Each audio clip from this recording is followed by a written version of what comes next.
Monsieur le Président, on est ici pour la réception de 2 véhicules électriques, un pour la ville, un pour la communauté d'agglomération. C'est le point de départ d'une véritable politique en termes de préservation de l'environnement. Oui, pour réduire les gaz à effet de serre, le plus simple au niveau national et international, c'est d'agir d'abord sur les flottes captives, c'est-à-dire les flottes des collectivités et des entreprises.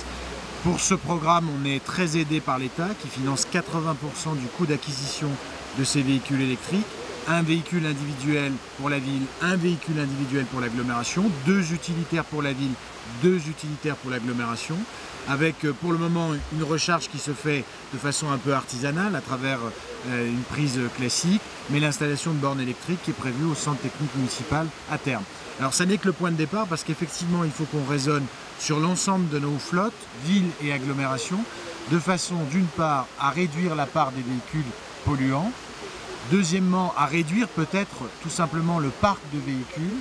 Troisièmement, à pouvoir mieux utiliser ce parc de véhicules existants. Je ne dis pas que tous les véhicules seront des véhicules électriques, il y aura vraisemblablement des véhicules hybrides et puis sans doute certains véhicules qui resteront sur des énergies fossiles, ceux qui ont beaucoup de kilomètres à faire. Néanmoins, on peut imaginer des solutions comme de l'autopartage avec des flottes publiques.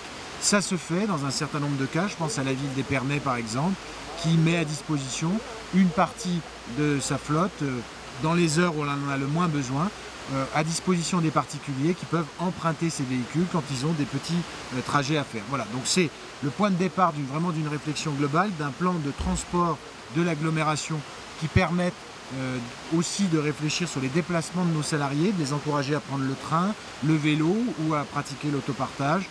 Point de départ qui n'est pas très coûteux, encore une fois, 54 400 € par structure pour 3 véhicules et 2 bornes de recharge par structure. Ça fait donc pour la ville et l'agglomération, tout compris pour 6 véhicules, 108 800 €. Nous avons fait le choix aussi, il faut y insister, de véhicules français, en l'occurrence pour le véhicule léger, la Zoé, qui est arrivé depuis quelques jours dans nos parcs automobiles. 2 € les 100 km, c'est aussi hyper compétitif. Oui, comme souvent, on s'aperçoit que l'écologie va de pair avec l'économie. Je précise aussi que les batteries électriques sont louées. Les batteries de ces véhicules, c'est la spécificité sur les Zoé. Donc c'est effectivement une bonne affaire pour le budget de la ville et de l'agglomération.